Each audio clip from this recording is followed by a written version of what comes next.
With a feeling of inner truth, he must look his own faults, weaknesses, and unfitness full in the face. The moment he tries to excuse to himself any one of his weaknesses, he has placed a stone in his way on the path which is to lead him upward. Such obstacles can only be removed by self-enlightenment. There is only one way to get rid of faults and failings, and that is by a clear recognition of them. Everything slumbers in the human soul and can be awakened. A person can even improve his intellect and reason if he quietly and calmly makes it clear to himself why he is weak in this respect. Such self-knowledge is of course difficult, for the temptation to self-deception is immeasurably great. Anyone making a habit of being truthful with himself opens the portal leading to a deeper insight. All curiosity must fall away from the student. He must rid himself as much as possible of the habit of asking questions merely for the sake of gratifying a selfish thirst for knowledge. He must only ask when knowledge can serve to perfect his own being in the service of evolution. Nevertheless, his delight in knowledge and his devotion to it should in no way be hampered.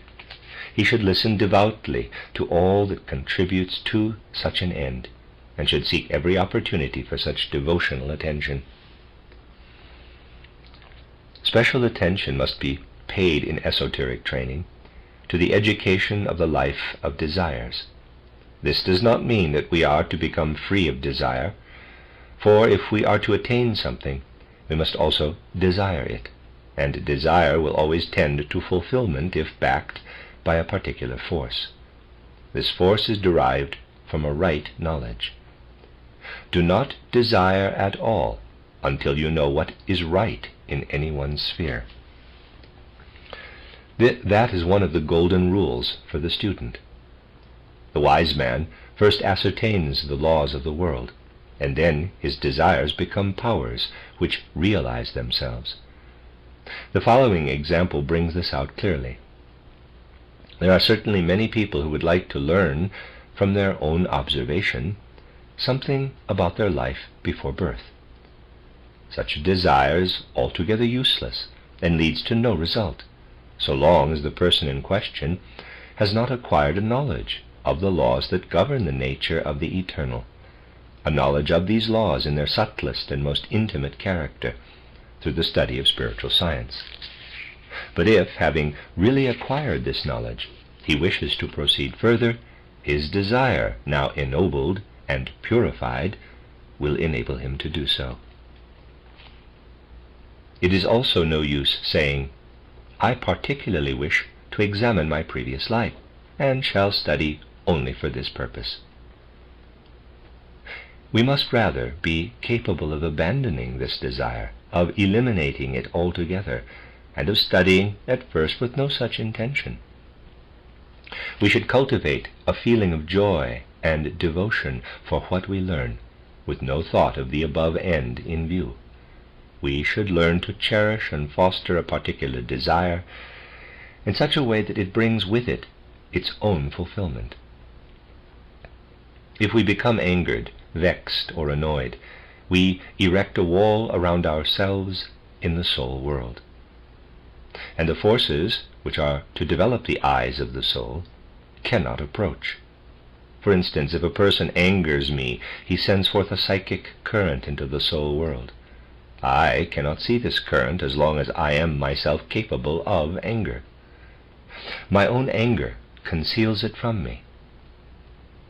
We must not, however, suppose that when we are free from anger we shall immediately have a psychic, astral vision. For this purpose an organ of vision must have been developed in the soul. The beginnings of such an organ are latent in every human being, but remain ineffective as long as he is capable of anger. Yet this organ is not immediately present, the moment anger has been combated to a small extent. We must rather persevere in this combating of anger and proceed patiently on our way. Then, some day, we shall find that this eye of the soul has become developed. Of course, anger is not the only failing to be combated for the attainment of this end. Many grow impatient or skeptical because they have, for years, combated certain qualities, and yet clairvoyance has not ensued. In that case, they have just trained some qualities and allowed others to run riot. The gift of clairvoyance only manifests itself when all those qualities which stunt the growth of the latent faculties are suppressed. Undoubtedly, the beginnings of such seeing and hearing may appear at an earlier period, but these are only young and tender shoots which are subjected to all possible error, and which, if not carefully tended and guarded, may quickly die.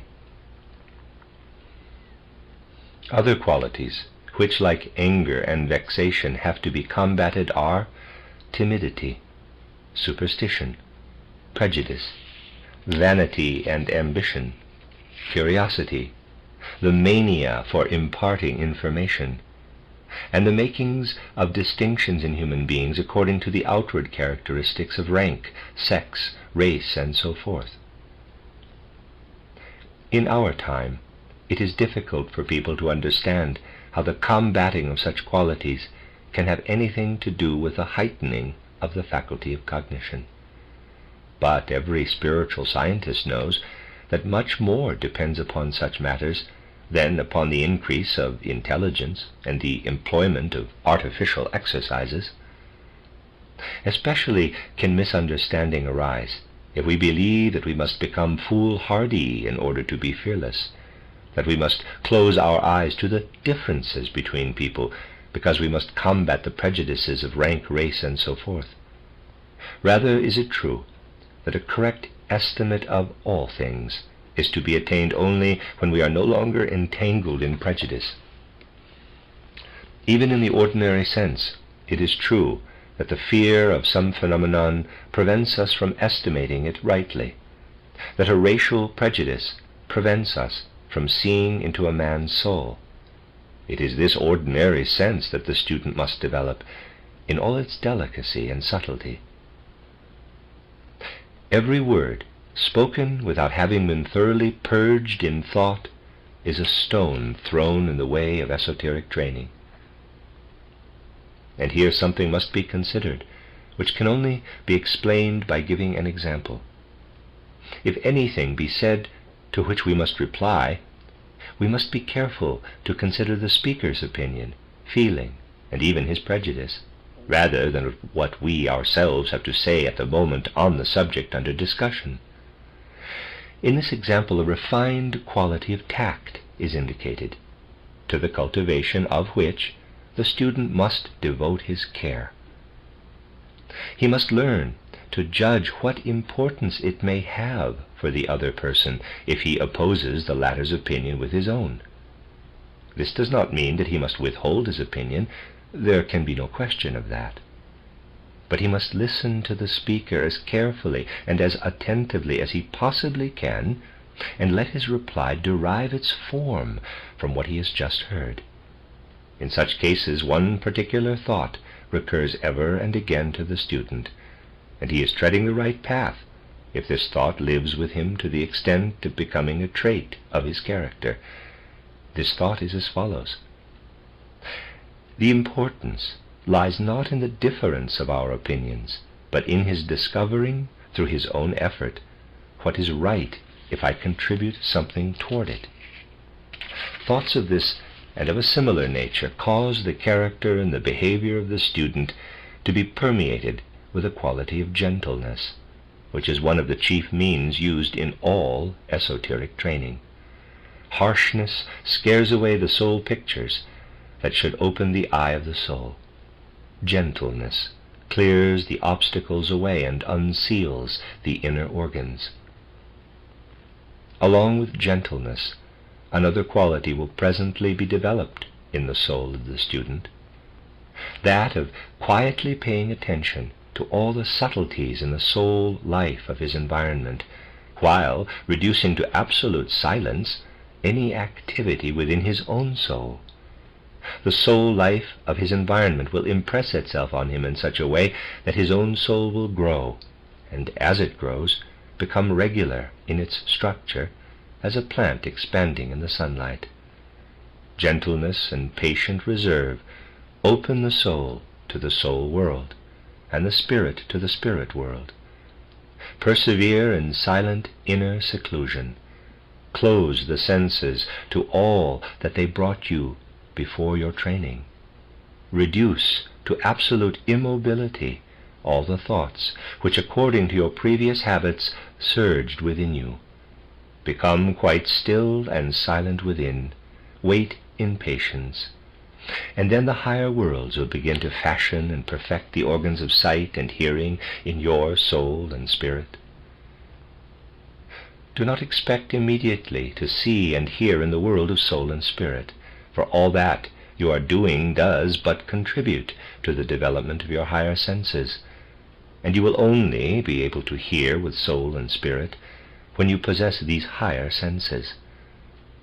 Having persevered for a time in silent inner seclusion, go about your customary daily affairs, imprinting deeply upon your mind this thought: some day, when I have grown sufficiently, I shall attain that which I am destined to attain. And make no attempt to attract forcefully any of these higher powers to yourself. Every student receives these instructions at the outset. By observing them, he perfects himself. If he neglects them, all his labor is in vain. But they are only difficult of achievement for the impatient and the unpersevering. No other obstacles exist, save those which we ourselves place in our own path, and which can be avoided by all who really will. This point must be continually emphasized, because many people form an altogether wrong conception of the difficulties that beset the path to higher knowledge. It is easier, in a certain sense, to accomplish the first steps along this path than to get the better of the commonest everyday difficulties without this training. Apart from this, only such things are here imparted as are attended by no danger whatsoever to the health of soul and body. There are other ways which lead more quickly to the goal, but what is here explained has nothing to do with them, because they have certain defects which no experienced spiritual scientist considers desirable. Since fragmentary information concerning these ways is continually finding its way into publicity, express warning must be given against entering upon them, for reasons which only the initiated can understand. These ways can never be made public in their true form. The fragments appearing here and there can never lead to profitable results, but may easily undermine health, happiness, and peace of mind. It would be far better for people to avoid having anything to do with such things than to risk entrusting themselves to wholly dark forces, of whose nature and origin they can know nothing. Something may here be said concerning the environment in which this training should be undertaken, for this is not without some importance. And yet the case differs for almost every person. Anyone practicing in an environment filled only with self-seeking interests, as for example the modern struggle for existence, must be conscious of the fact that these interests are not without their effect on the development of his spiritual organs. It is true that the inner laws of these organs are so powerful that this influence cannot be fatally injurious. Just as a lily can never grow into a thistle, however inappropriate its environment, so too the eye of the soul can never grow to anything but its destined shape, even though it be subjected to the self-seeking interests of modern cities. But under all circumstances, it is well if the student seeks, now and again, his environment in the restful peace, the inner dignity and sweetness of nature. Especially fortunate is the student who can carry out his esoteric training surrounded by the green world of plants, or among the sunny hills where nature weaves her web of sweet simplicity. This environment develops the inner organs in a harmony which can never ensue in a modern city. More favorably situated than the townsman is the person who, during his childhood at least, had been able to breathe the fragrance of pines, to gaze on snowy peaks, and observe the silent activity of woodland creatures and insects. Yet no city dweller should fail to give to the organs of his soul and spirit, as they develop, the nurture that comes from the inspired teachings of spiritual research. If our eyes cannot follow the woods in their mantle of green every spring, day by day, we should, instead, open our soul to the glorious teachings of the Bhagavad Gita, or of St. John's Gospel, or of St. Thomas à Kempis, and to the descriptions resulting from spiritual science. There are many ways to the summit of insight, but much depends on the right choice. The spiritually experienced could say much concerning these paths, much that might seem strange to the uninitiated. Someone, for instance, might be very far advanced on the path. He might be standing, so to speak, at the very entrance of sight and hearing with soul and spirit. He is then fortunate enough to make a journey over the calm or maybe tempestuous ocean, and a veil falls away from the eyes of his soul. Suddenly he becomes a seer.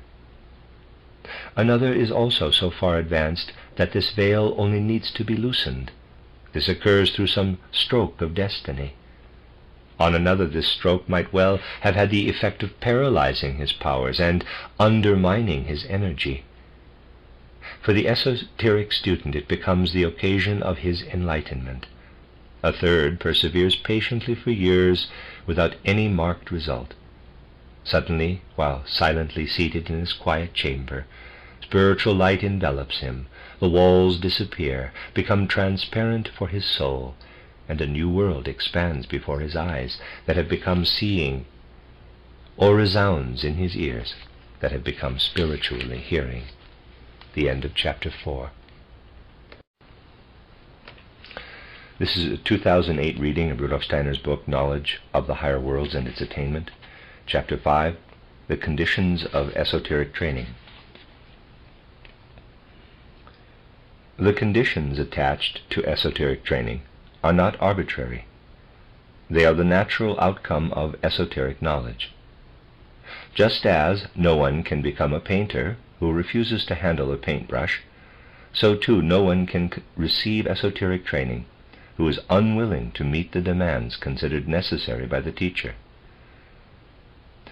In the main, the latter can give nothing but advice, and everything he says should be accepted in this sense. He has already passed through the preparatory stages leading to a knowledge of the higher worlds, and knows from experience what is necessary.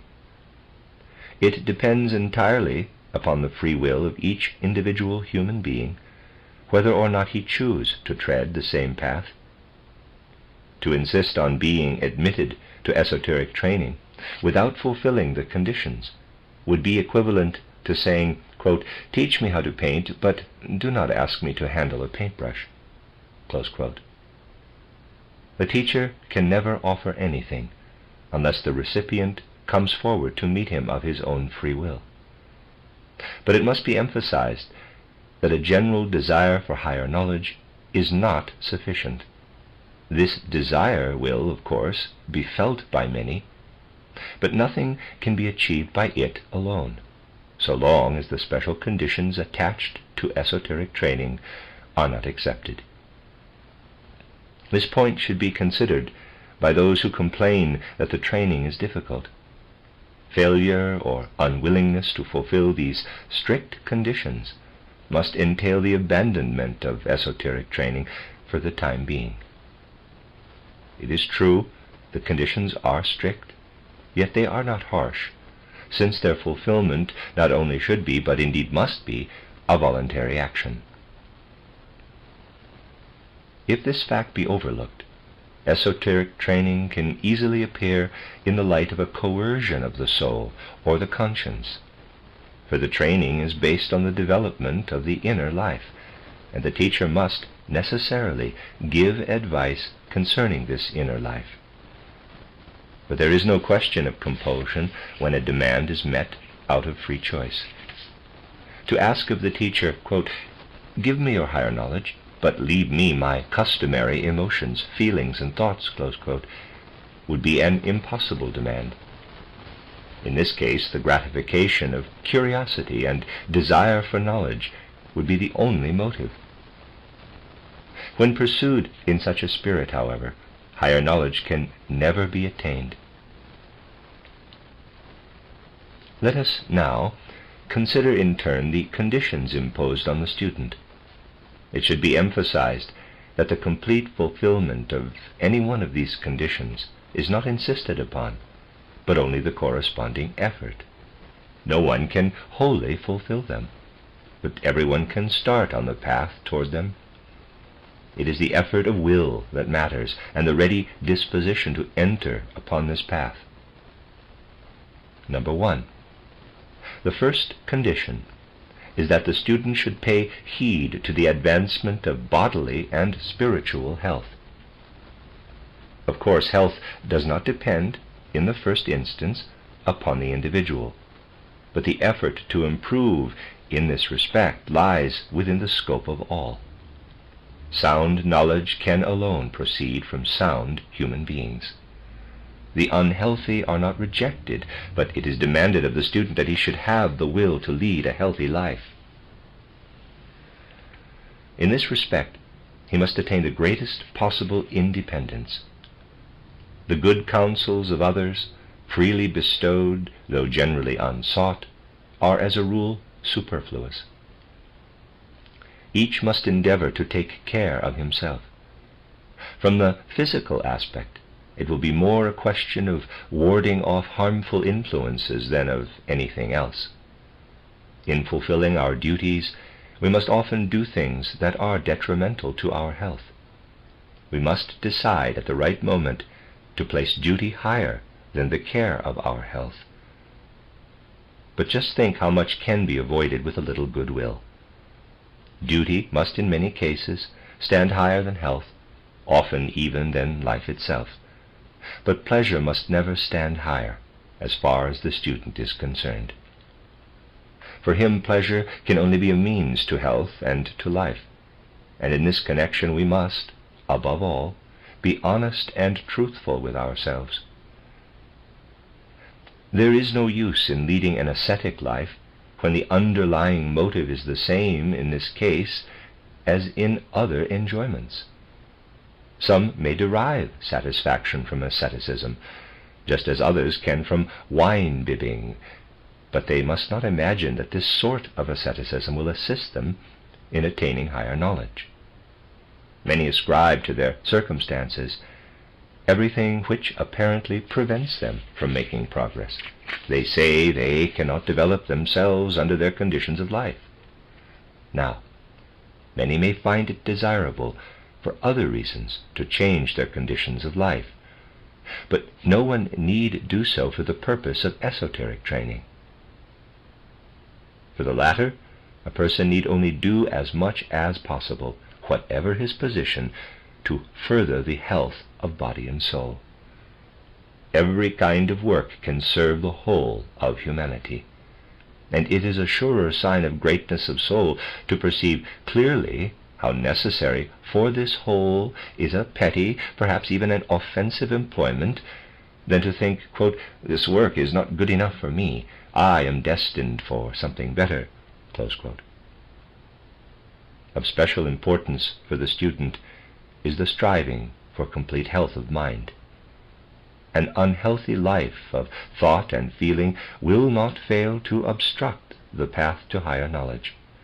Clear, calm thinking, with stability of feeling and emotion, form here the basis of all work. Nothing could be further removed from the student than an inclination toward a fantastical, excitable life, toward nervousness, exaggeration, and fanaticism. He should acquire a healthy outlook on all circumstances of life. He should meet the demands of life with steady assurance, quietly letting all things make their impression on him and reveal their message. He should be at pains to do justice to life on every occasion. All one-sided and extravagant tendencies in his sentiments and criticisms should be avoided. Failing this, he would find his way merely into worlds of his own imagination, instead of higher worlds. In place of truth, his own pet opinions would assert themselves. It is better for the student to be matter-of-fact than excitable and fantastic. Number 2. The second condition is that the student should feel himself coordinated as a link in the whole of life. Much is included in the fulfillment of this condition, but each can only fulfill it in his own manner. If I am a teacher, and my pupil does not fulfill my expectations, I must not direct my resentment against him, but against myself. I must feel myself as one with my pupil, to the extent of asking myself, quote, "Is my pupil's deficiency not the result of my own action?" Close quote. Instead of directing my feelings against him, I shall, rather, reflect on my own attitude, so that the pupil may in the future be better able to satisfy my demands. Proceeding from such an attitude, a change will come over the student's whole way of thinking. This holds good in all things, great or small. Such an attitude of mind, for instance, alters the way I regard a criminal. I suspend my judgment and say to myself, quote, "I am, like him, only a human being.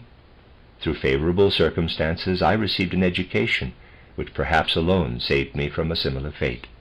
Close quote. I may then also come to the conclusion that this human brother of mine would have become a different man had my teachers taken the same pains with him they took with me. I shall reflect on the fact that something was given to me which was withheld from him, that I enjoy my fortune precisely because it was denied him.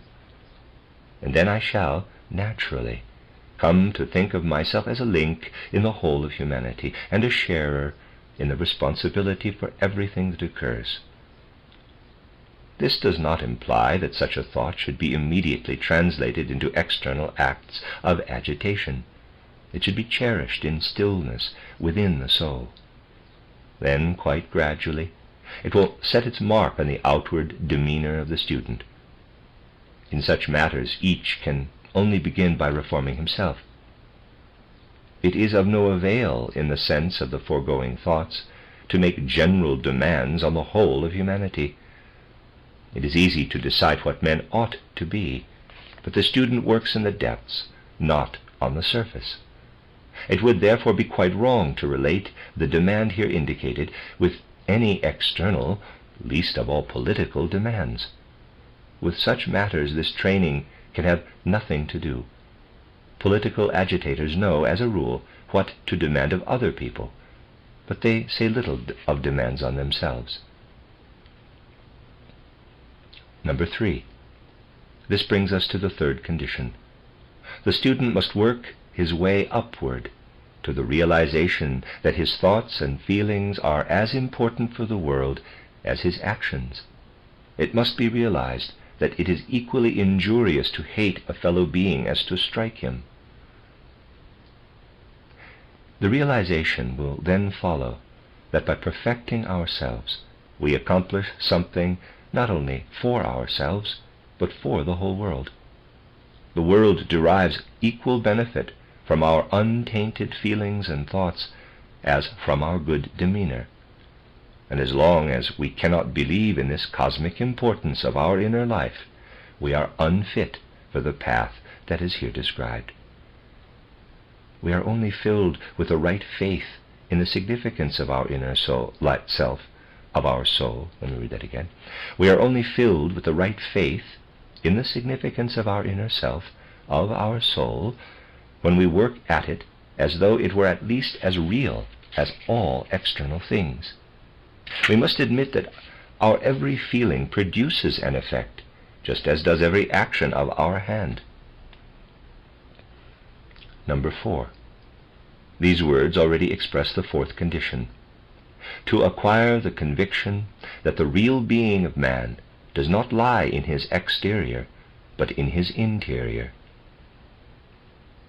Anyone regarding himself as a product of the outer world, as a result of the physical world, cannot succeed in this esoteric training, for the feeling that we are beings of soul and spirit forms its very basis.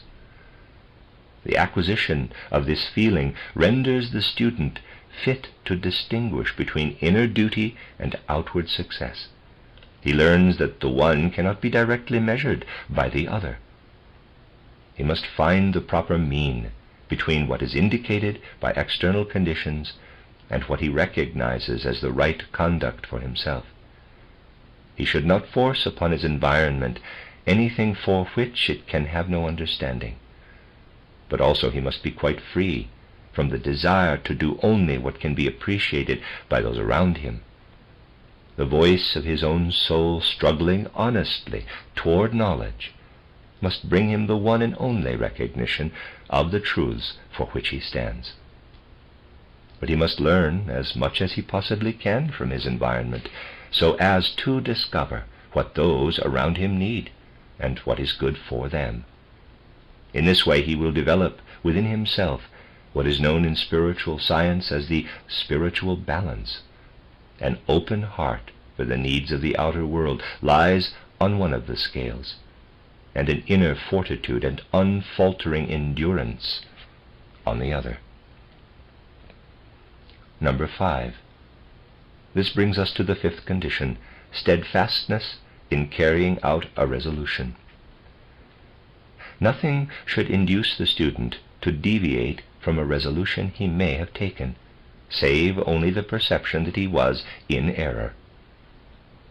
Every resolution is a force, and if this force does not produce an immediate effect at the point to which it was applied, it works, nevertheless, on in its own way. Success is only decisive when an action arises from desire. But all actions arising from desire are worthless in relation to the higher worlds. There, love for an action is alone the decisive factor. In this love, every impulse that impels the student to action should fulfill itself. Undismayed by failure, he will never grow weary of endeavoring repeatedly to translate some resolution into action. And in this way he reaches the stage of not waiting to see the outward effect of his actions, but of contenting himself with performing them. He will learn to sacrifice his actions, even his whole being, to the world, however the world may receive his sacrifice. Readiness for a sacrifice, for an offering such as this, must be shown by all who would pursue the path of esoteric training. Number 6. A sixth condition is the development of a feeling of thankfulness for everything with which man is favored. We must realize that our existence is a gift from the entire universe. How much is needed to enable each one of us to receive and maintain his existence? How much do we not owe to nature and to our fellow human beings? Thoughts such as these must come naturally to all who seek esoteric training, for if the latter do not feel inclined to entertain them, they will be incapable of developing within themselves that all-embracing love which is necessary for the attainment of higher knowledge. Nothing can reveal itself to us which we do not love. And every revelation must fill us with thankfulness, for we ourselves are the richer for it. Number 7.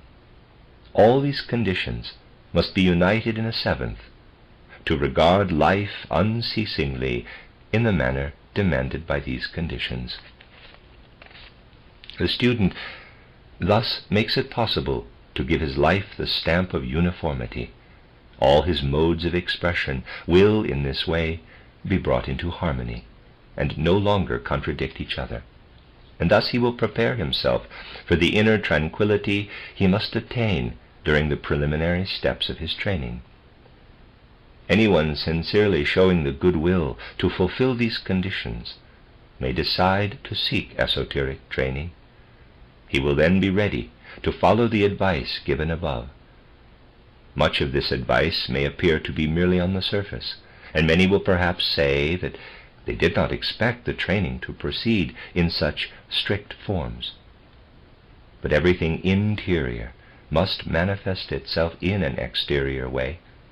And just as a picture is not evident when it exists only in the mind of the painter, so too there can be no esoteric training without outward expression. Disregard for strict forms is only shown by those who do not know that the exterior is the avenue of expression for the interior. No doubt it is the spirit that really matters, and not the form. But just as form without spirit is null and void, so also would spirit remain inactive if it did not create for itself a form.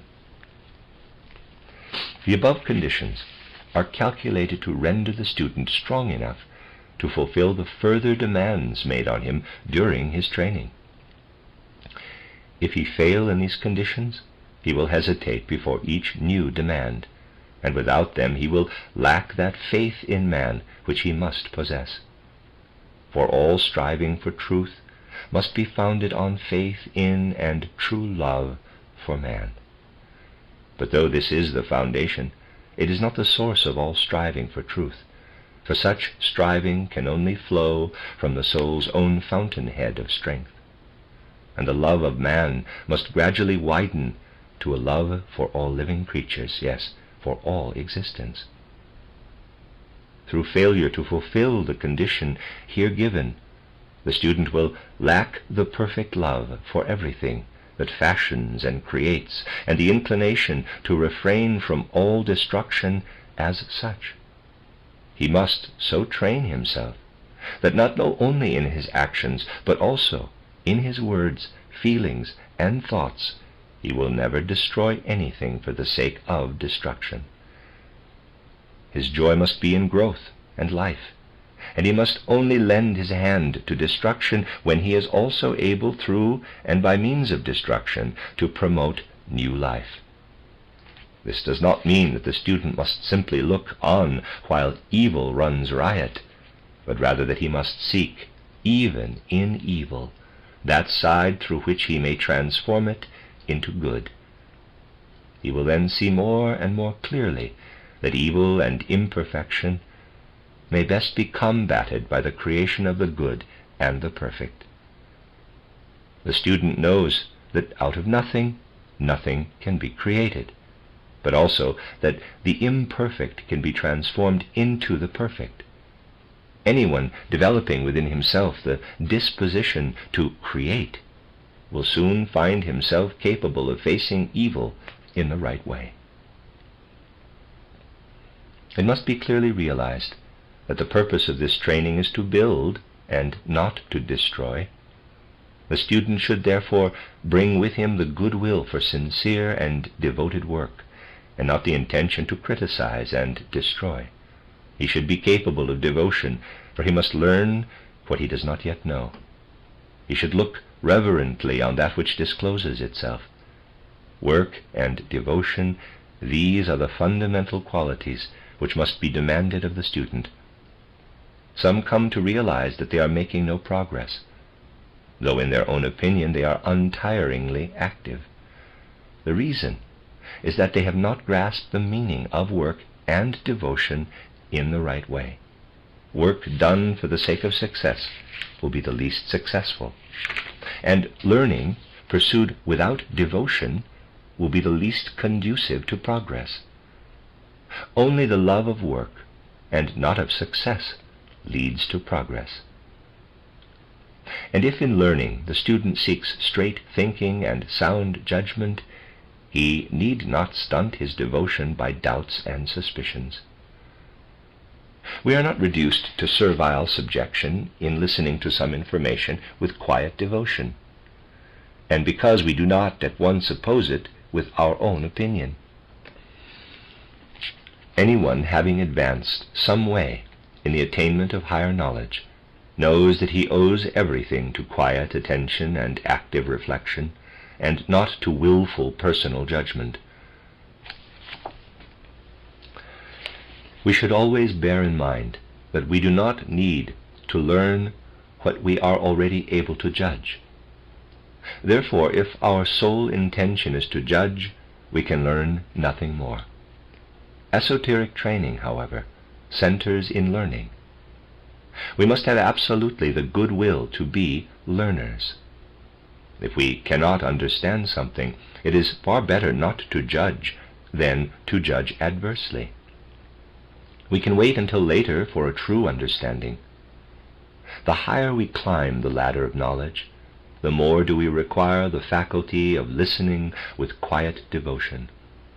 All perception of truth, all life and activity in the world of the spirit becomes subtle and delicate in comparison with the processes of the ordinary intellect and of life in the physical world.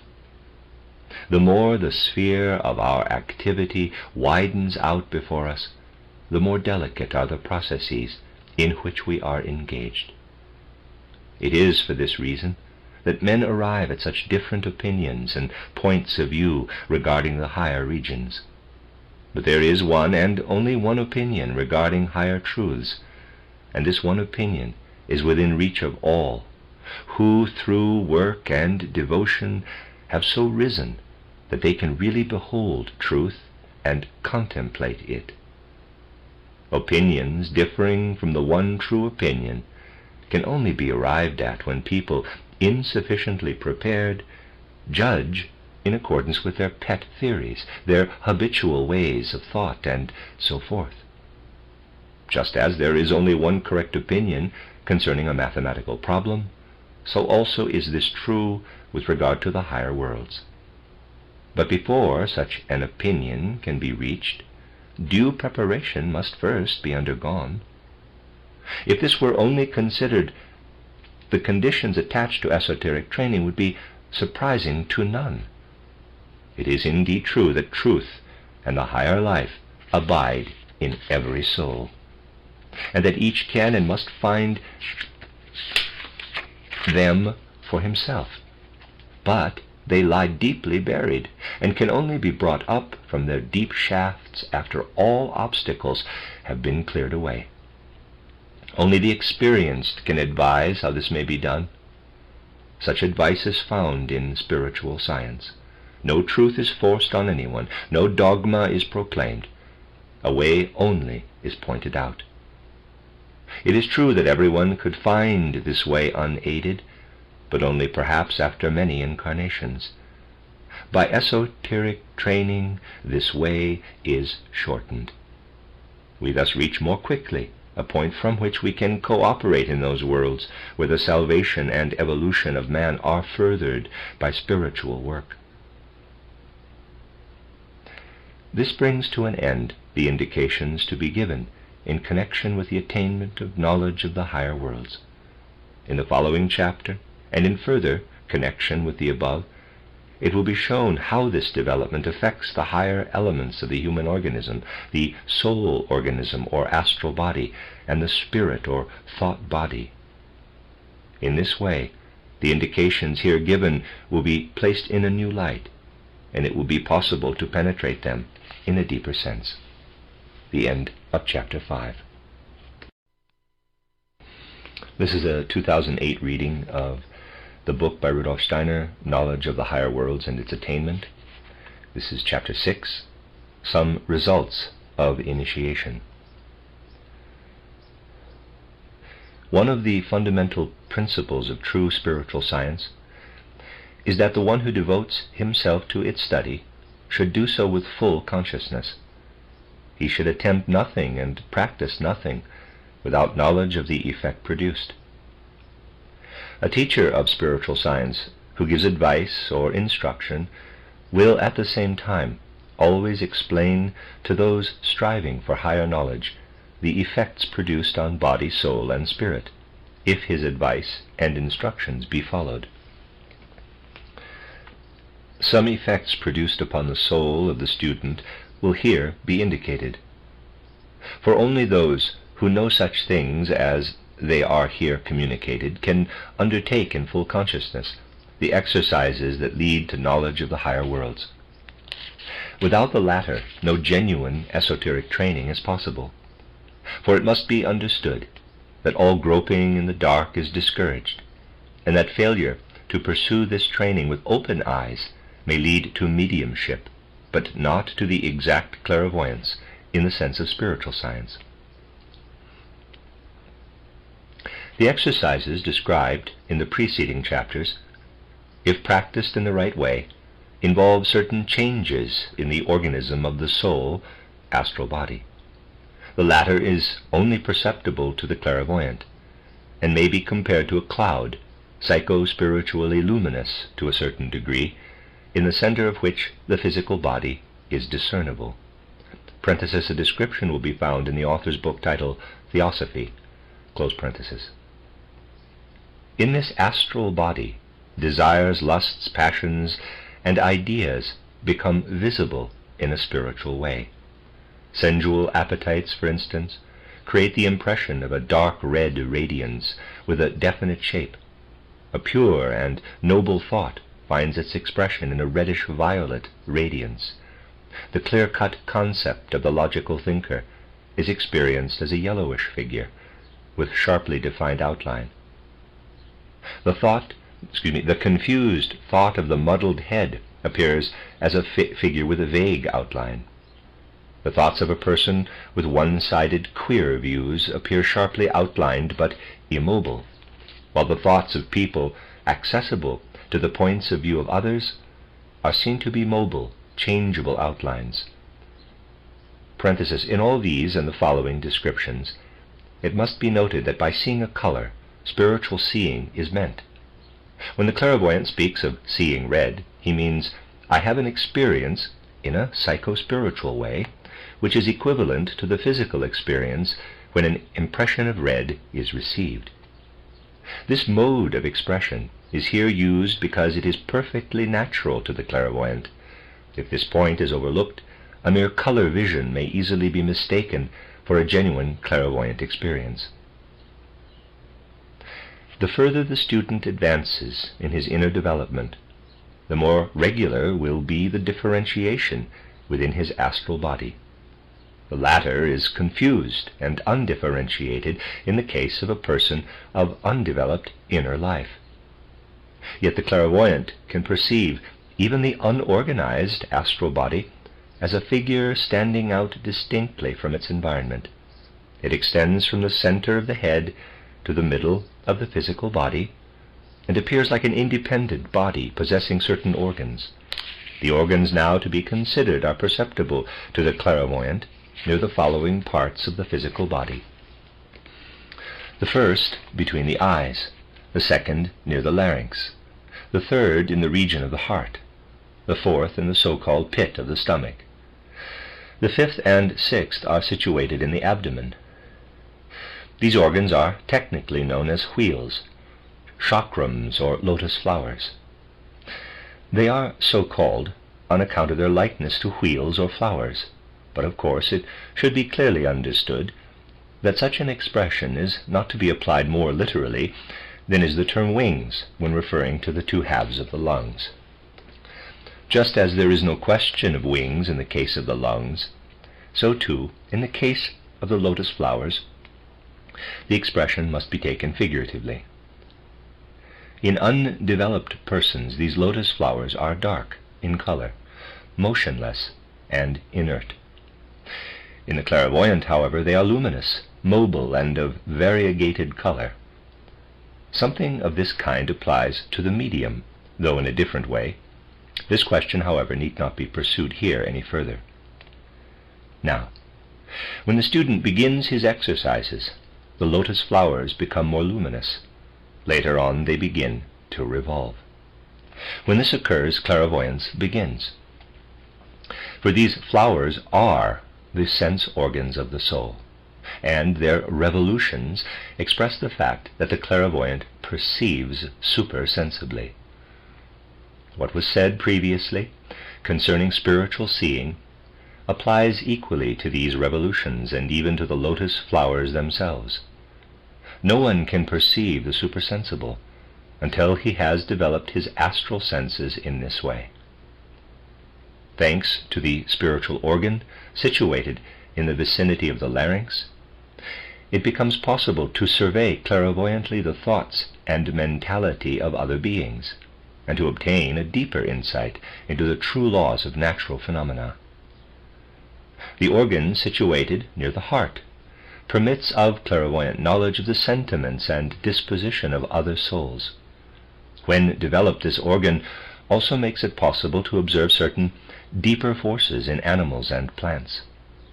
By means of the organ in the so-called pit of the stomach, knowledge is acquired of the talents and capacities of souls. By its means, too, the part played by animals, plants, stones, metals, atmospheric phenomena, and so on in the household of nature becomes apparent.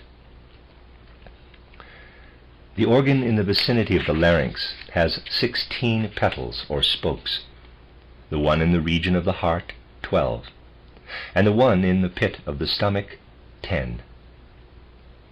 Now, certain activities of the soul are connected with the development of these organs, and anyone devoting himself to them in a certain definite way contributes something to the development of the corresponding organs.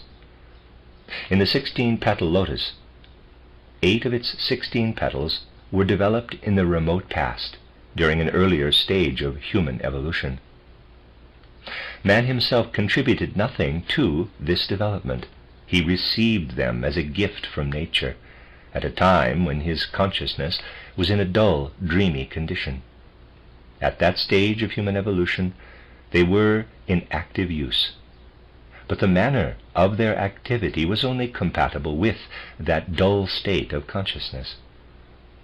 As consciousness became clearer and brighter, the petals became obscured and ceased their activity. Man himself can now develop the remaining 8 petals by means of conscious exercises, and thereby the whole lotus flower becomes luminous and mobile. The acquisition of certain faculties depends on the development of each one of the 16 petals. Yet, as already shown, only 8 can be consciously developed. The remainder then appear of their own accord. The development proceeds in the following manner. The student must first apply himself with care and attention to certain functions of the soul hitherto exercised by him in a careless and inattentive manner. There are 8 such functions. The first is the way in which ideas and conceptions are acquired. In this respect, people usually allow themselves to be led by chance alone. They see or hear one thing or another, and form their ideas accordingly. As long as this is the case, the 16 petals of the lotus flower remain ineffective. It is only when the student begins to take his self-education in hand in this respect that the petals become effective. His ideas and conceptions must be guarded. Each single idea should acquire significance for him. He should see in it a definite message, instructing him concerning the things of the outer world, and he should derive no satisfaction from ideas devoid of such significance.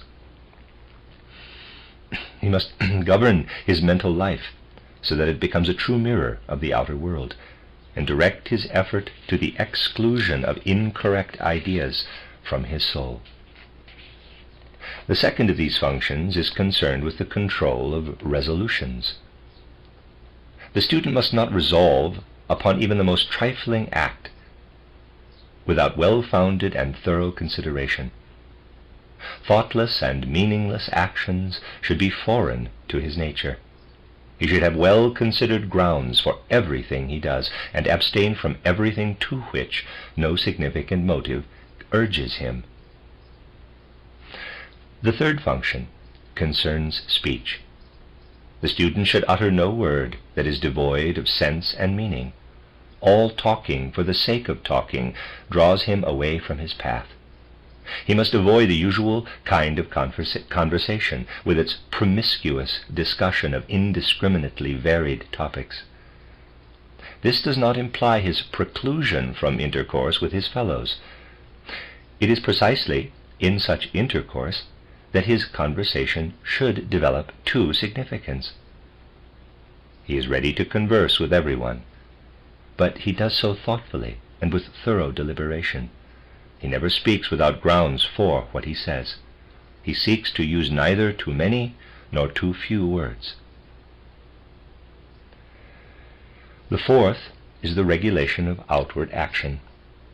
The student tries to adjust his actions in such a way that they harmonize with the actions of his fellow men and with the events in his environment. He refrains from actions which are disturbing to others and in conflict with his surroundings. He seeks to adjust his actions so that they combine harmoniously with his surroundings and with his position in life. When an external motive causes him to act, he considers how he can best respond.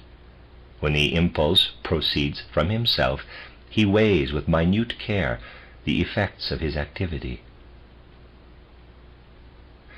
The fifth function includes the management of the whole of life. The student endeavors to live in conformity with both nature and spirit. Never over-hasty, he is also never indolent. Excessive activity and laziness are equally alien to him. He looks upon life as a means for work and disposes it accordingly. He regulates his habits and the care of his health in such a way that an harmonious whole is the outcome. The sixth is concerned with human endeavor.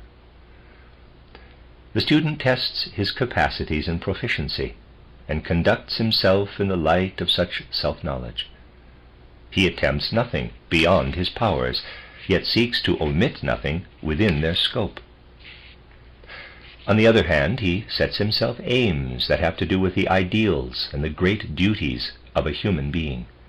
He does not mechanically regard himself as a wheel in the vast machinery of mankind, but seeks to comprehend the tasks of his life and to look out beyond the limit of the daily and trivial. He endeavors to fulfill his obligations ever better and more perfectly. The seventh deals with the effort to learn as much from life as possible. Nothing passes before the student without giving him occasion to accumulate experience which is of value to him for life.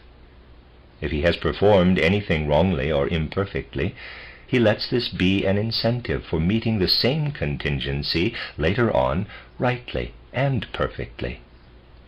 When others act, he observes them with the same end in view. He tries to gather a rich store of experience, ever returning to it for counsel. Nor, indeed, will he ever do anything without looking back on experiences from which he can derive help in his decisions and affairs. Finally, the eighth is as follows. The student must, from time to time, glance introspectively into himself, sink back into himself, take counsel with himself, form and test the fundamental principles of his life, run over in his thoughts the sum total of his knowledge, weigh his duties, and reflect upon the content and aim of life. All these things have been mentioned in the preceding chapters. Here they are merely recapitulated in connection with the development of the 16-petaled lotus. By means of these exercises, the latter will become ever more and more perfect, for it is upon such exercises that the development of clairvoyance depends. The better the student's thoughts and speech harmonize with the processes in the outer world, the more quickly will he develop this faculty. Whoever thinks and speaks what is contrary to truth destroys something in the germ of his 16-petaled lotus. Truthfulness, uprightness, and honesty are in this connection creative forces, while mendacity, deceitfulness, and dishonesty are destructive forces. The student must realize, however, that actual deeds are needed, and not merely good intentions. If I think or say something that does not conform with reality, I kill something in my spiritual organs, even though I believe my intentions to be ever so good. It is here as with the child, which needs must burn itself when it touches fire, even though it did so out of ignorance. The regulation of the above activities of the soul in the manner described causes the 16-petaled lotus to shine in glorious hues, and imparts to it a definite movement. Yet it must be noted that the faculty of clairvoyance cannot make its appearance before a definite degree of development of the soul has been reached. It cannot appear as long as it is irksome for the student to regulate his life in this manner. He is still unfit as long as the activities described above are a matter of special preoccupation for him. The first traces of clairvoyance only appear when he has reached the point of being able to live in the specified way, as a person habitually lives. These things must then no longer be laborious, but must have become a matter of course. There must be no need for him to be continually watching himself and urging himself on to live in this way. It must all have become a matter of habit. Now this lotus flower may be made to develop in another way, by following certain other instructions. But all such methods are rejected by true spiritual science, for they lead to the destruction of physical health and to moral ruin. They are easier to follow than those here described. The latter, though protracted and difficult, lead to the true goal, and cannot but strengthen morally. The distorted development of a lotus flower results not only in illusions and fantastic conceptions, should a certain degree of clairvoyance be acquired, but also in errors and instability in ordinary life. Such a development may be the cause of timidity, envy, vanity, haughtiness, willfulness, and so on in a person who hitherto was free from these defects. It has already been explained that 8 of the 16 petals of this lotus flower were developed in a remote past, and that these will reappear of themselves in the course of esoteric development. All the effort and attention of the student must be devoted to the remaining 8. Faulty training may easily result in the reappearance of the earlier petals alone, while the new petals remain stunted. This will ensue, especially if too little logical, rational thinking is employed in the training. It is of supreme importance that the student should be a rational and clear-thinking person, and of further importance that he should practice the greatest clarity of speech. People who begin to have some presentiment of supersensible things are apt to wax talkative on this subject, thereby retarding their normal development. The less one talks about these matters, the better. Only someone who has achieved a certain degree of clarity should speak about them. At the beginning of their instruction, students are, as a rule, astonished at the teacher's lack of curiosity concerning their own experiences. It would be much better for them to remain entirely silent on this subject, and to content themselves with mentioning only whether they have been successful or unsuccessful in performing the exercises and observing the instructions given them. For the teacher has quite other means of estimating their progress than the student's own statements. The 8 petals now under consideration always become a little hardened through such statements, whereas they should be kept soft and supple. The following example, taken for the sake of clarity, not from the supersensible world but from ordinary life, will illustrate this point. Suppose I hear a piece of news, and thereupon immediately form an opinion. Shortly afterward I receive some further news which does not tally with the previous information. I am thereby obliged to reverse my previous judgment. The result is an unfavorable influence upon my 16-petaled lotus. Quite the contrary would have been the case had I, in the first place, suspended judgment and remained silent both inwardly in thought and outwardly in word concerning the whole affair, until I had acquired reliable grounds for forming my judgment. Caution in the formation and pronouncement of judgments becomes, by degrees, the special characteristic of the student. On the other hand, his receptivity for impressions and experiences increases. He lets them pass over him silently, so as to collect and have the largest possible number of facts at his disposal when the time comes to form his opinions. Bluish-red and reddish-pink shades of color, bluish-red and reddish-pink shades color the lotus flower as the result of such circumspection, whereas in the opposite case dark red and orange shades appear. Students will recognize in the conditions attached to the development of the 16-petaled lotus the instructions given by the Buddha to his disciples for the path. Yet there is no question here of teaching Buddhism, but of describing conditions governing development which are the natural outcome of spiritual science. The fact that these conditions correspond with certain teachings of the Buddha is no reason for not finding them true in themselves. Close parenthesis. The 12-petaled lotus, situated in the region of the heart, is developed in a similar way. Half its petals, too, were already existent and in active use in a remote stage of human evolution.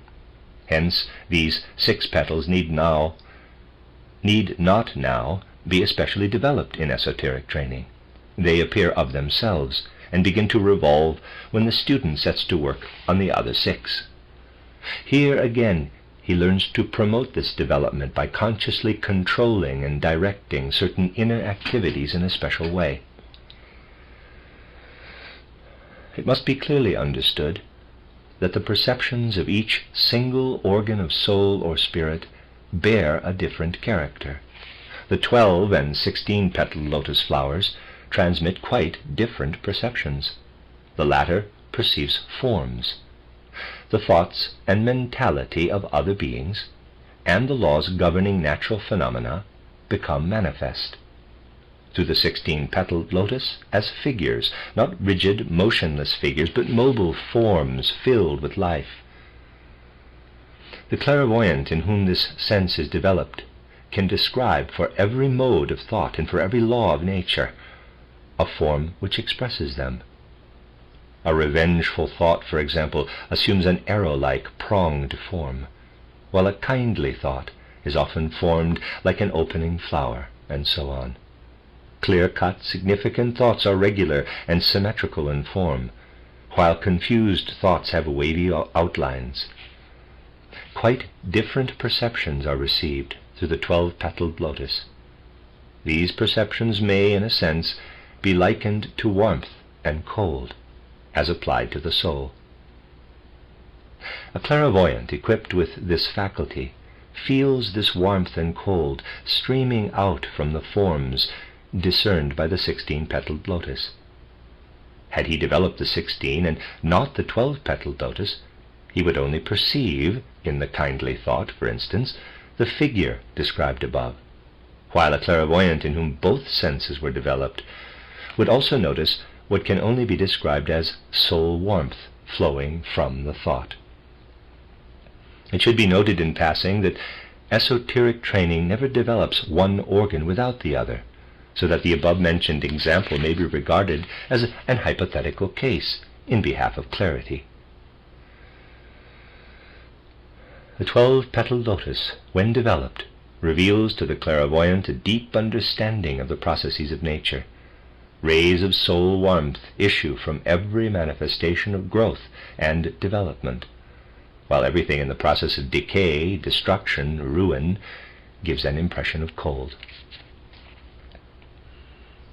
The development of this sense may be furthered in the following manner. To begin with, the student endeavors to regulate his sequence of thought, control of thought. Just as the 16-petaled lotus is developed by cultivating thoughts that conform with truth and are significant, so too the 12-petaled lotus is developed by inwardly controlling the trains of thought. Thoughts that dart to and fro like will-o'-the-wisps and follow each other in no logical or rational sequence, but merely by pure chance, destroy its form. The closer thought is made to follow upon thought, and the more strictly everything of illogical nature is avoided, the more suitable will be the form this sense organ develops. If the student hears illogical thoughts, he immediately lets the right thoughts pass through his mind. He should not, however, withdraw in a loveless way from what is perhaps an illogical environment in order to further his own development. Neither should he feel himself impelled to correct all the illogical thoughts expressed around him. He should, rather, silently coordinate the thoughts as they pour in upon him, and make them conform to logic and sense, and at the same time endeavor in every case to retain this same method in his own thinking. An equal consistency in his actions forms the second requirement, control of actions. All inconstancy, all disharmony of action is baneful for the lotus flower here in question. When the student performs some action, he must see to it that his succeeding action follows in logical sequence. For if he acts from day to day with a variable intent, he will never develop the faculty here considered. The third requirement is the cultivation of endurance, perseverance. The student is impervious to all influences which would divert him from the goal he has set himself, as long as he can regard it as the right goal. For him, obstacles contain a challenge that impels him to surmount them, but never a reason for giving up. The fourth requirement is forbearance, tolerance toward persons, creatures, and also circumstances. The student suppresses all superfluous criticism of everything that is imperfect, evil, and bad, and seeks rather to understand everything that comes under his notice. Even as the sun does not withdraw its light from the bad and the evil, so he too does not refuse them an intelligent sympathy. Should some trouble befall him, he does not proceed to condemn and criticize, but accepts the inevitable and endeavors to the best of his ability to give the matter a turn for the best. He does not consider the opinions of others merely from his own standpoint, but seeks to put himself into the other's position. The fifth requirement is impartiality toward everything that life brings. In this connection, we speak of faith and trust. The student meets every human being and every creature with this trust, and lets it inspire his every action. Upon hearing some information, he never says to himself, quote, "I don't believe it. It contradicts my present opinions," close quote. He is far rather ready to test and rectify his views and opinions. He ever remains receptive for everything that confronts him, and he trusts in the efficacy of his undertakings. Timidity and skepticism are banished from his being. He harbors a faith in the power of his intentions. 100 failures cannot rob him of this faith. This is the faith which can move mountains. The sixth requirement is the cultivation of a certain inner balance, equanimity.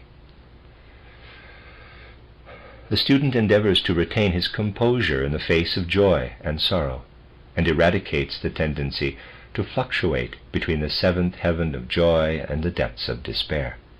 Misfortune and danger, fortune and advancement alike find him ready armed. The reader will recognize in the qualities here described in the 6 attributes, which the candidate for initiation strives to acquire. The intention has been to show their connection with the spiritual organ known as the 12-petaled lotus flower.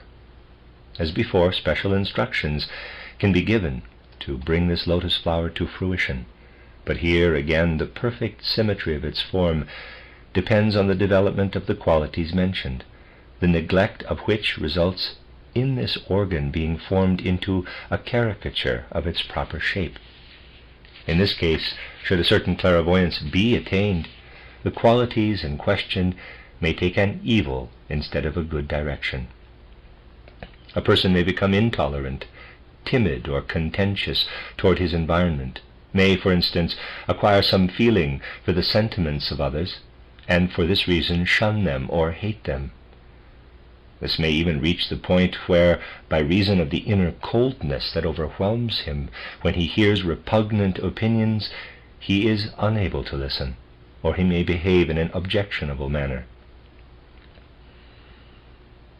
The development of this organ may be accelerated if, in addition to all that has been stated, certain other injunctions are observed which can only be imparted to the student by word of mouth. Yet the instructions given above do actually lead to genuine esoteric training, and moreover, the regulation of life in the way described can be advantageous to all who cannot or will not undergo esoteric training. For it does not fail to produce an effect upon the organism of the soul, even though slowly. As regards the esoteric student, the observance of these principles is indispensable. Should he attempt esoteric training without conforming to them, this could only result in his entering the higher worlds with inadequate organs, and instead of perceiving the truth, he would be subject to deceptions and illusions. He would attain a certain clairvoyance, but for the most part be the victim of greater blindness than before. Formerly he at least stood firmly within the physical world. Now he looks beyond this physical world and grows confused about it before acquiring a firm footing in a higher world. All power of distinguishing truth from error would then perhaps fail him, and he would entirely lose his way in life. It is just for this reason that patience is so necessary in these matters. It must ever be borne in mind that the instructions given in esoteric training may go no further than is compatible with a willing readiness shown to develop the lotus flowers to their regular shape. Should these flowers be brought to fruition before they have quietly attained their correct form, mere caricatures would be the result. Their maturity can be brought about by the special instructions given in esoteric training, but their form is dependent on the method of life described above. An inner training of a particularly intimate character is necessary for the development of the 10-petaled lotus flower, for it is now a question of learning consciously to control and dominate the sense impressions themselves. This is of particular importance in the initial stages of clairvoyance, for it is only by this means that a source of countless illusions and fancies is avoided. People, as a rule, do not realize by what factors their sudden ideas and memories are dominated, and how they are produced. Consider the following case. Someone is traveling by railway. His mind is busy with one thought. Suddenly his thought diverges. He recollects an experience that befell him years ago and interweaves it with his present thought. He did not notice that in looking through the window he had caught sight of a person who resembled another intimately connected with a recollected experience. He remains conscious, not of what he saw, but of the effect it produced, and thus believes that it all came to him of its own accord. How much in life occurs in such a way? How great is the part played in our life by things we hear and learn, without our consciously realizing the connection. Someone, for instance, cannot bear a certain color, but does not realize that this is due to the fact that the schoolteacher who used to worry him many years ago wore a coat of that color. Innumerable illusions are based upon such associations. Many things leave their mark upon the soul, while remaining outside the pale of consciousness. The following may occur. Someone reads in the paper about the death of a well-known person, and forthwith claims to have had a presentiment of it yesterday, although he had neither heard nor seen anything that might have given rise to such a thought. And indeed it is quite true that the thought occurred to him yesterday, as though of its own accord, that this particular person would die. Only one thing escaped his attention. 2 or 3 hours before this thought occurred to him yesterday, he went to visit an acquaintance. A newspaper lay on the table. He did not actually read it, but his eyes unconsciously fell on the announcement of the dangerous illness of the person in question. He remained unconscious of the impression he had received, and yet this impression resulted in his presentiment. Reflection upon these matters will show how great is the source of illusion and fantasy contained in such associations. It is just this source which must be dammed up by all who seek to develop their 10-petaled lotus flower. Deeply hidden characteristics in other souls can be perceived by this organ, but their truth depends on the attainment of immunity from the above-mentioned illusions.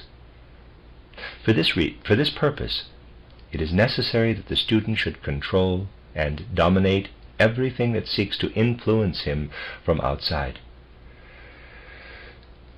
He should reach the point of really receiving no impressions beyond those he wishes to receive. This can only be achieved by the development of a powerful inner life. By an effort of the will, he only allows such things to impress him to which his attention is directed, and he actually evades all impressions to which he does not voluntarily respond. If he sees something, it is because he wills to see it. And if he does not voluntarily take notice of something, it is actually non-existent for him. The greater the energy and inner activity devoted to this work, the more extensively will this faculty be attained. The student must avoid all vacuous gazing and mechanical listening. For him only those things exist to which he turns his eye or his ear. He must practice the power of hearing nothing, even in the greatest disturbance, if he does not will to hear. And he must make his eyes unimpressionable to things of which he does not particularly take notice. He must be shielded as by an inner armor against all unconscious impressions. In this connection, the student must devote special care to his thought life. He singles out a particular thought and endeavors to link with it only such other thoughts as he can himself consciously and voluntarily produce. He rejects all casual ideas, and does not connect this thought with another until he has investigated the origin of the latter. He goes still further. If, for instance, he feels a particular antipathy for something, he will combat it and endeavor to establish a conscious relation between himself and the thing in question. In this way, the unconscious elements that intrude into his soul will become fewer and fewer. Only by such severe self-discipline can the 10-petaled lotus flower attain its proper form. The student's inner life must become a life of attention, and he must learn really to hold at a distance everything to which he should not or does not wish to direct his attention. If this strict self-discipline be accompanied by meditation as prescribed in esoteric training, the lotus flower in the region of the pit of the stomach comes to maturity in the right way, and light and color of a spiritual kind are now added to the form and warmth perceptible to the organs described above. The talents and faculties of other beings are thereby revealed, also the forces and the hidden attributes of nature. The colored aura of living creatures then becomes visible. All that is around us manifests its spiritual attributes. It must be understood that the very greatest care is necessary at this stage of development, for the play of unconscious memories is here exceedingly active. If this were not the case, many people would possess this inner sense, for it comes almost immediately into evidence when the impressions delivered by the outer senses are held so completely under control that they become dependent on nothing save attention or inattention. This inner sense remains ineffective as long as the powerful outer senses smother and benumb it. Still greater difficulty attends the development of the six-petaled lotus flower, situated in the center of the body, for it can only be achieved as the result of complete mastery and control of the whole personality through consciousness of self, so that body, soul, and spirit form one harmonious whole. The functions of the body, the inclinations and passions of the soul, the thoughts and ideas of the spirit, must be tuned to perfect unison. The body must be so ennobled and purified that its organs incite to nothing that is not in the service of the soul and spirit. The soul must not be impelled through the body to lusts and passions which are antagonistic to pure and noble thought. Yet the spirit must not stand like a slave driver over the soul, dominating it with laws and commandments. The soul must rather learn to obey these laws and duties out of its own free inclination. The student must not feel duty to be an oppressive power to which he unwillingly submits, but rather something which he performs out of love. His task is to develop a free soul that maintains equilibrium between body and spirit, and he must perfect himself in this way to the extent of being free to abandon himself to the functions of the senses, for these should be so purified that they lose the power to drag him down to their level. He must no longer require to curb his passions, inasmuch as they, of their own accord, follow the good. So long as self-chastisement is necessary, no one can pass a certain stage of esoteric development. For a virtue practiced under constraint is futile. If there is any lust remaining, it interferes with esoteric development, however great the effort made not to humor it. Nor does it matter whether this desire proceeds from the soul or the body. For example, if a certain stimulant be avoided for the purpose of self-purification, this deprivation will only prove helpful if the body suffers no harm from it. Should the contrary be the case, this proves that the body craves the stimulant, and that abstinence from it is of no value. In this case it may actually be a question of renouncing the ideal to be attained until more favorable physical conditions, perhaps in another life, shall be forthcoming. A wise renunciation may be a far greater achievement than the struggle for something which, under given conditions, remains unattainable. Indeed, a renunciation of this kind contributes more toward development than the opposite course. The six-petaled lotus flower, when developed, permits of intercourse with beings of higher worlds, though only when their existence is manifested in the astral or soul world. The development of this lotus flower, however, is not advisable unless the student has made great progress on that path of esoteric development which enables him to raise his spirit into a still higher world. This entry into the spiritual world proper must always run parallel with the development of the lotus flowers. Otherwise the student will fall into error and confusion. He would undoubtedly be able to see, but he would remain incapable of forming a correct estimate of what he saw. Now, the development of the six-petaled lotus flower itself provides a certain security against confusion and instability, for no one can be easily confused who has attained perfect equilibrium between sense or body, passion or soul, and idea or spirit.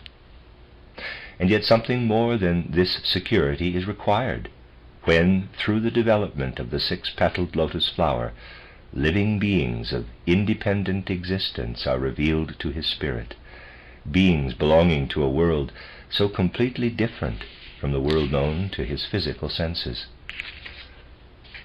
The development of the lotus flowers alone does not assure sufficient security in these higher worlds. Still higher organs are necessary. The latter will now be described before the remaining lotus flowers and the further organization of the soul body are discussed. This expression, soul body, although obviously contradictory when taken literally, is used because to clairvoyant perception the impression received spiritually corresponds to the impression received physically when the physical body is perceived. Close parenthesis. The development of the soul body, in the manner described above, permits of perception in a supersensible world. But anyone wishing to find his way in this world must not remain stationary at this stage of development. The mere mobility of the lotus flowers is not sufficient. The student must acquire the power of regulating and controlling the movement of his spiritual organs independently and with complete consciousness. Otherwise, he would become a plaything for external forces and powers. To avoid this, he must acquire the faculty of hearing what is called the inner word. And this involves the development not only of the soul body, but also of the etheric body. The latter is that tenuous body revealed to the clairvoyant as a kind of double of the physical body, and forms to a certain extent an intermediate step between the soul nature and the physical body. Parenthesis, see the description in the author's book titled Theosophy, close parenthesis. It is possible for one equipped with clairvoyant powers consciously to suggest away the physical body of a person. This corresponds, on a higher plane, to an exercise in attentiveness on a lower plane. Just as a person can divert his attention from something in front of him so that it becomes non-existent for him, the clairvoyant can extinguish a physical body from his field of observation so that it becomes physically transparent to him. If he exerts this faculty in the case of some person standing before him, there remains visible to his clairvoyant sight only the etheric body, besides the soul body, which is larger than the other two, etheric and physical bodies, and interpenetrates them both. The etheric body has approximately the size and form of the physical body, so that it practically fills the same space. It is an extremely delicate and finely organized structure. I beg the physicist not to be disturbed at the expression etheric body. The word ether here is merely used to suggest the fineness of the body in question, and need not in any way be connected with the hypothetical ether of physics. Close parenthesis. Its ground color is different from any of the 7 colors contained in the rainbow. Anyone capable of observing it will find a color which is actually non-existent for sense perception, but to which the color of young peach blossom may be comparable. If desired, the etheric body can be examined alone. For this purpose, the soul body must be extinguished by an effort of attentiveness in the manner described above. Otherwise, the etheric body will present an ever-changing picture, owing to its interpenetration by the soul body. Now, the particles of the etheric body are in continual motion. Countless currents stream through it in every direction. By these currents, life itself is maintained and regulated. Every body that has life, including animals and plants, possesses an etheric body. Even in minerals, traces of it can be observed. These currents and movements are, to begin with, independent of human will and consciousness, just as the action of the heart or stomach is beyond our jurisdiction. And this independence remains unaltered, as long as we do not take our development in hand in the sense of acquiring supersensible faculties. For at a certain stage, development consists precisely in adding to the unconscious currents and movements of the etheric body others that are consciously produced and controlled. When esoteric development has progressed so far that the lotus flowers begin to stir, much has already been achieved by the student, which can result in the formation of certain quite definite currents and movements in his etheric body. The object of this development is the formation of a kind of center in the region of the physical heart, from which radiate currents and movements in the greatest possible variety of colors and forms. The center is in reality not a mere point, but a most complicated structure, a most wonderful organ. It glows and shimmers with every shade of color and displays forms of great symmetry, capable of rapid transformation. Other forms and streams of color radiate from this organ to the other parts of the body, and beyond it to the astral body, completely permeating and illuminating it. The most important of these currents flow to the lotus flowers. They permeate each petal and regulate its revolutions. Then, streaming out at the points of the petals, they lose themselves in outer space. The higher the development of a person, the greater the circumference to which these rays extend. The 12-petaled lotus flower has a particular close connection with this central organ. The currents flow directly into it and through it, proceeding on the one side to the 16 and the 2-petaled lotus flowers, and on the other the lower side to the flowers of 8, 6, and 4 petals. It is for this reason that the very greatest care must be devoted to the development of the 12-petaled lotus, for an imperfection in the latter would result in the irregular formation of the whole structure. The above will give an idea of the delicate and intimate nature of esoteric training, and of the accuracy needed if the development is to be regular and correct. It will also be evident beyond doubt that directions for the development of supersensible faculties can only be the concern of those who have themselves experienced everything which they propose to awaken in others, and who are unquestionably in a position to know whether the directions they give lead to the exact results desired. If the student follows the directions that have been given him, he introduces into his etheric body currents and movements which are in harmony with the laws and the evolution of the world to which he belongs. Consequently, these instructions are reflections of the great laws of cosmic evolution. They consist of the above-mentioned and similar exercises in meditation and concentration, which, if correctly practiced, produce the results described. The student must at certain times let these instructions permeate his soul with their content, so that he is inwardly entirely filled with it. A simple start is made with a view to the deepening of the logical activity of the mind and the producing of an inward intensification of thought. Thought is thereby made free and independent of all sense impressions and experiences. It is concentrated in one point which is held entirely under control. Thus a preliminary center is formed for the currents of the etheric body.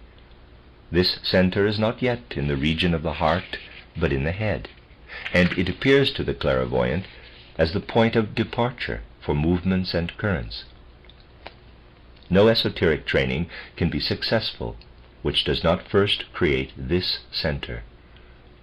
If the latter were first formed in the region of the heart, the aspiring clairvoyant would doubtless obtain glimpses of the higher worlds, but would lack all true insight into the connection between these higher worlds and the world of our senses. This, however, is an unconditional necessity for man at the present stage of evolution. The clairvoyant must not become a visionary. He must retain a firm footing upon the earth.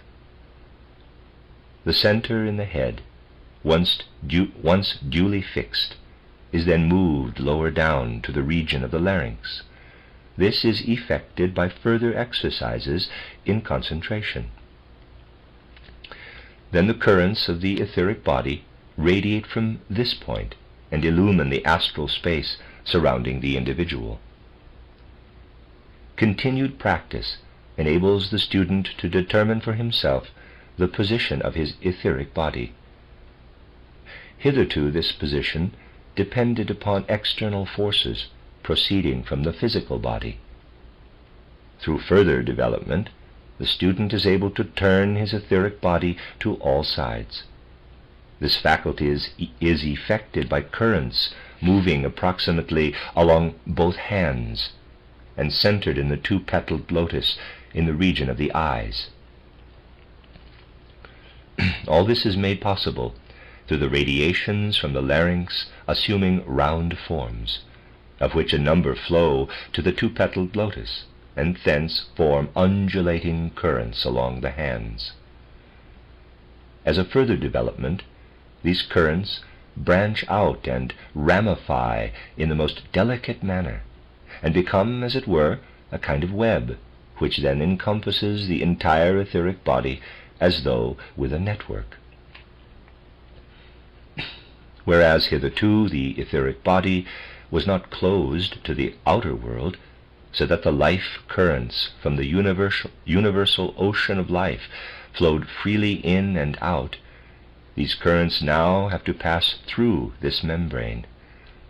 Thus the individual becomes sensitive to these external streams. They become perceptible to him. And now the time has come to give the complete system of currents and movements its center, situated in the region of the heart. This again is effected by persevering with the exercises in concentration and meditation. And at this point also, the stage is reached when the student becomes gifted with the inner word. All things now acquire a new significance for him. They become, as it were, spiritually audible in their innermost self, and speak to him of their essential being. The currents described above place him in touch with the inner being of the world to which he belongs.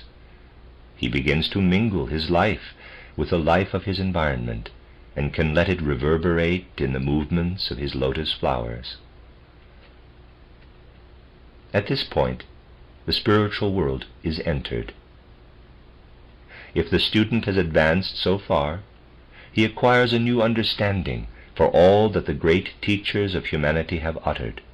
The sayings of the Buddha and the Gospels, for instance, produce a new effect on him. They pervade him with a rapture of which he had not dreamt before. For the tone of their words follows the movements and rhythms which he has himself formed within himself. He can now have positive knowledge that a Buddha or the evangelists did not utter their own revelations, but those which flowed into them from the inmost being of all things. A fact must here be pointed out, which can only be understood in the light of what has been said above. The many repetitions in the sayings of the Buddha are not comprehensible to people of our present evolutionary stage. For the esoteric student, however, they become a force on which he gladly lets his inner senses rest, for they correspond with certain movements in the etheric body. Devotional surrender to them with perfect inner peace creates an inner harmony with these movements, and because the latter are an image of certain cosmic rhythms, which also at certain points repeat themselves and revert to former modes, the student listening to the wisdom of the Buddha unites his life with that of the cosmic mysteries. In esoteric training, there is a question of 4 attributes which must be acquired on the so-called preparatory path for the attainment of higher knowledge. The first is the faculty of discriminating in thoughts between truth and appearance, or mere opinion. The second attribute is the correct estimation of what is inwardly true and real, as against what is merely apparent. The third rests in the practice of the 6 qualities already mentioned in the preceding pages: thought control, control of actions, perseverance, tolerance, faith, and equanimity. The fourth attribute is the love of inner freedom. A mere intellectual understanding of what is included in these attributes is of no value. They must be so incorporated into the soul that they form the basis of inner habits. Consider, for instance, the first of these attributes, the discrimination between truth and appearance. The student must so train himself that, as a matter of course, he distinguishes in everything that confronts him between the non-essential elements and those that are significant and essential. He will only succeed in this if, in his observation of the outer world, he quietly and patiently ever and again repeats the attempt. And at the end he will naturally single out the essential and the true at a glance, whereas formerly the non-essential, the transient, too, could content him. All that is transient is but a seeming, is a truth which becomes an unquestionable conviction of the soul. The same applies to the remaining 3 of the 4 attributes mentioned. Now these 4 inner habits do actually produce a transformation of the delicate human etheric body. By the first, discrimination between truth and appearance, the center in the head already described is formed, and the center in the region of the larynx prepared. The actual development of these centers is, of course, dependent on the exercises in concentration described above. The latter make for development, and the 4 attributes bring to fruition. Once the center in the larynx has been prepared, the free control of the etheric body and its enclosure within a network covering, as explained above, results from the correct estimation of what is true, as against what is apparent and non-essential. If the student acquires this faculty of estimation, the facts of the higher worlds will gradually become perceptible to him. But he must not think that he has to perform only such actions which appear significant when judged by the standard of a mere intellectual estimate. The most trifling action, every little thing accomplished, has something of importance in the great cosmic household, and it is merely a question of being aware of this importance. A correct estimation of the affairs of daily life is required, not an underestimation of them. The 6 virtues of which the 3rd attribute consists have already been dealt with. They are connected with the development of the 12-petaled lotus in the region of the heart, and as already indicated, it is to this center that the life currents of the etheric body must be directed. The 4th attribute, the longing for liberation, serves to bring to fruition the etheric organ in the heart region. Once this attribute becomes an inner habit, the individual frees himself from everything which depends only upon the faculties of his own personal nature. He ceases to view things from his own separate standpoint, and the boundaries of his own narrow self, fettering him to this point of view, disappear. The secrets of the spiritual world gain access to his inner self. This is liberation. For those fetters constrain the individual to regard things and beings in a manner corresponding to his own personal traits. It is from this personal manner of regarding things that the student must become liberated and free. It will be clear from the above that the instructions given in esoteric training exert a determining influence, reaching the innermost depths of human nature. Such are the instructions regarding the 4 qualities mentioned above. They can be found in one form or another in all the great cosmogonies that take account of the spiritual world.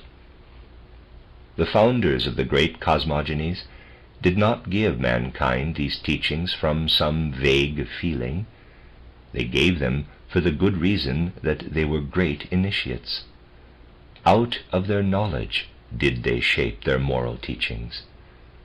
They knew how these would act upon the finer nature of man, and desired that their followers should gradually achieve the development of this finer nature. To live in the sense of these great cosmogonies means to work for the attainment of personal spiritual perfection. Only by so doing can man become a servant of the world and of humanity. Self-perfection is by no means self-seeking, for the imperfect man is an imperfect servant of the world and of humanity. The more perfect a man is, the better does he serve the world. If the rose adorns itself, it adorns the garden. The founders of the great cosmogonies are therefore the great initiates.